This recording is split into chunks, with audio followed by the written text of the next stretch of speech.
Night Swim is the first film of the year, and it's about a family who moves into a seemingly average house with a pool that holds malevolent secrets. My expectations for this movie, I'm gonna be honest, were kind of all over the place. On the one hand, this is the first film of January, and if you don't know, January is well known for being, let's just say, one of the lesser months of the year for film. And with this being a PG-13 horror film, which also doesn't have the best reputations going for it, a lot of factors were leading me to think that this wouldn't be that great of a film. On the other hand, this film is also produced by James Wan and Blumhouse, who also produced Megan from last year, a PG-13 horror film, which a lot of people weren't anticipating, but after seeing it, a lot of people, including myself, were very surprised by a legitimately good and clever thriller. So the quality of this movie was really a coin toss. Was it going to be surprisingly good, or was it going to be the first film of January? And unfortunately, this is the first film of January. This film is bad. It's not awful, I would say, but it's definitely lacking. Okay, first and foremost, how are the characters and how is the acting? Well, in terms of the characters, I will give credit where credit is due. The writing at least did try to develop the core four characters, especially the father, played by Wyatt Russell, who does have a lot of motivation and understandable motivation at that in the film. But outside of that tad bit of development for each of the core characters, I'm sorry, I just didn't really care about them. Outside of just understanding the family dynamic of this film, that's where the development of the family kind of stops. The grand majority of the characters, along with essentially every single actor portraying them, are ungodly bland in this film. And I can't really blame the actors because Wyatt Russell especially has proved himself in the past as being a very good actor. So in terms of just how bland the acting is in this movie, I do have to blame the direction. And I have to admit that I do feel like the direction of this film is the big hindrance at the heart of it. I mean, the writing isn't the best. It is very standard in terms of horror, but it's not intrinsically awful. There are good ideas in the writing. It's really just the direction, especially in terms of the editing, that really holds this film back. This movie feels like it was cut to shreds in the editing room. There are entire scenes that don't feel like they end, more so that they just stop. In most of the scenes in this film, it feels like there was more to the story, more to tell with each scene, but instead of progressing it to its logical conclusion, it feels like in the editing room they said, this scene is going on for like 30 seconds too long, let's just stop it. But at its core, this is a horror film, so the question really is the movie scary?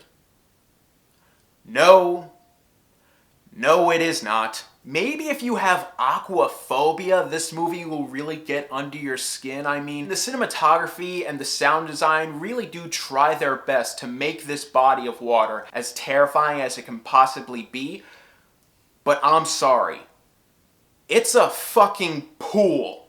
They try their best to provide a decent enough background as to why this pool is necessarily haunted, but at the end of the day, it's a haunted pool. I'm sorry, but if I'm gonna be honest, I find that concept way more hilarious than I do necessarily scary. It's not even that big of a pool from the outside. It's literally just a standard pool, but they really do try to make it as intimidating as possible in terms of the visuals and everything like that.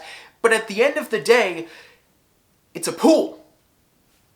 And not to mention that the majority of scares in this movie are jump scares that you can easily see from a mile away. The camera will linger on an open space, the sound will drown out, the camera will move away, it goes back to that space, and all of a sudden, BAM! There's someone there! Only like 10% of the scares in this film are actually effective and actually really creepy, but the other 90% of scares you can see coming from a mile away. They're cheap, they're predictable, they're just not scary. And in terms of the ghosts haunting this pool, they're essentially just all the same. They're all just the ghost from The Ring, and that design has just become so overdone that it's just not scary anymore. It's standard, and that's really the biggest problem of this film. It's not a horrible movie or anything like that. It's very competently made, but at the end of the day, it's extremely standard, it's extremely boring, and it's a very ineffective horror film. I'm gonna give Night Swim a D. Guys, before I end the video, I just want to say thank you all so much for the support that you have shown for the Jack short film.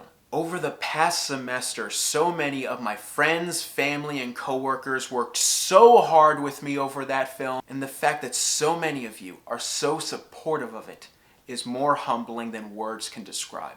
I really can't thank you enough. It's something we really worked hard on, and I'm just glad you all enjoyed it.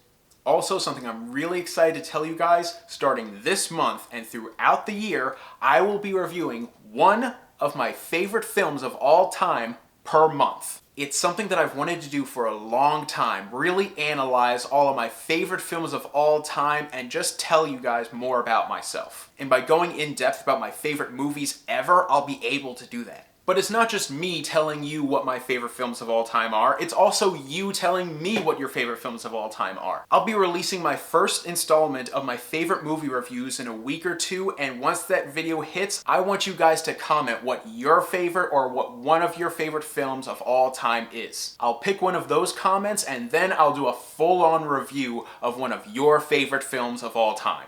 Guys, I cannot wait to tell you some of my favorite films of all time. I can't wait for you to tell me some of your favorite films of all time. And I just cannot wait for everything that this new year has to offer. Thank you guys so much for watching. You guys are the best. And don't forget to click subscribe and click that bell icon down below to stay up to date on all things movie, all things TV, all things nerd.